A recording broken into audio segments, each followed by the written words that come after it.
অভিষেক বন্দ্যোপাধ্যায়ের চোখে চিকিৎসার জন্য বিদেশ যাওয়া রাজ্যে খারিজ হয়ে গেছে কলকাতা হাইকোর্টে। আর এই আবহে চাঞ্চল্যকর দাবি করলেন মদন মিত্র।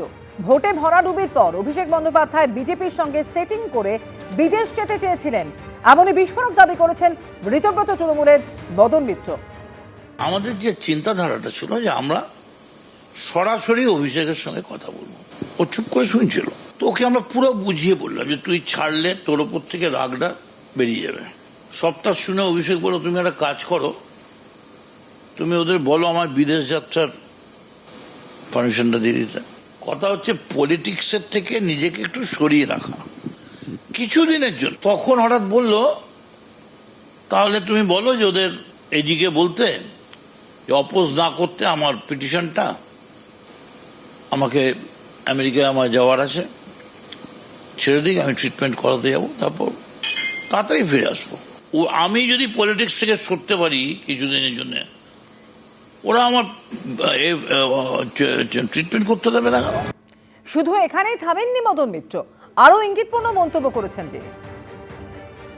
এটা ধরে নিয়েই বলছে, মানে which is very unfortunate for us, এটা ধরে নিয়েই বলছে that we were sent by Suvendu, মানে আমরা শুভেন্দুর লোক হয়ে গেছি, মানে আমাদের শুভেন্দু পাঠিয়েছে, মানে ব্যাপারটা তাই দাঁড়াচ্ছে। কুণাল ছিল, কুণাল পুরোটাই তো, আমি আর কেউ ছিল, no third party, no fourth party.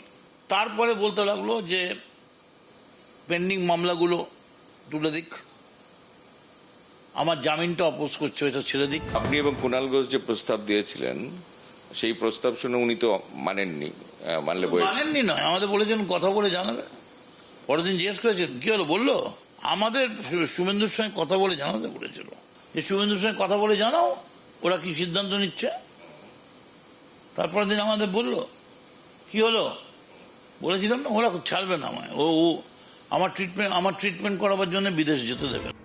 ভোটের পর দল যখন প্রতিকূল পরিস্থিতির মধ্যে এবং বৃহত্তর ষড়যন্ত্রের মুখে ছিল, দল এবং দলের কর্মীদের রক্ষা করার জন্য আন্তরিকভাবে কিছু চেষ্টা হয়েছিল। শুধু মদনদাকে বলবো, আজকে হয়তো তুমি আমাদের বৃত্তে নেই, আমাদের বৃত্তে থাকাকালীন কখন কি আলোচনা হয়েছে তার অংশবিশেষ তুলে ধরা যায় না, অনুরোধ করব। মদন মিত্রের মন্তব্যের প্রেক্ষিতে প্রতিক্রিয়া কুণাল ঘোষের। ইলেকশনের পর দল যখন নানা ধরন প্রতিকূল পরিস্থিতির মধ্যে এবং বৃহত্তর ষড়যন্ত্রের মুখে ছিল, তখন দল এবং দলের কর্মীদের বিভিন্ন জায়গায় রক্ষা করার জন্য আন্তরিকভাবে কিছু চেষ্টা করেছি। কিভাবে কি চেষ্টা করেছি তার ব্যাখ্যা আমি দেবো না। আর দলের মধ্যে যদি কারোর সঙ্গে কোনো কথোপকথন, কথার পিঠে কথা, তার আগের একটা প্রেক্ষিত থাকে, তার পরের একটা প্রেক্ষিত থাকে, হয়, আমি এ বিষয়ে কোনো মন্তব্য করব না। মদন মিত্র তিনি আজ আমাদের বৃত্তে নেই, তিনি গেছেন। আমি শুধু মদন মিত্রকে অনুরোধ করব যে আপনি তো এত সিনিয়র, কোনো একটা ফেজে, কোনো একটা বিষয়ে যদি কোথাও কোনো কথা হয়ে থাকে, সেগুলো এইভাবে হয় না, তাহলে লোকের সঙ্গে লোকের ব্যক্তিগত সম্পর্ক বলে আর কেউ কাউকে বিশ্বাস করবে না।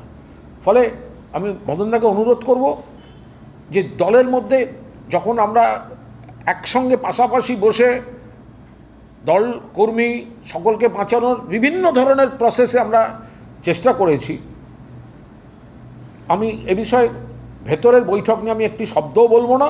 আমি শুধু মদনদাকে বলবো, মদনদা তুমি আজকে হয়তো আমাদের বৃত্তে নেই, কিন্তু আমাদের বৃত্তে থাকাকালীন কখন, কোন দিন, কোন কি আলোচনা, তার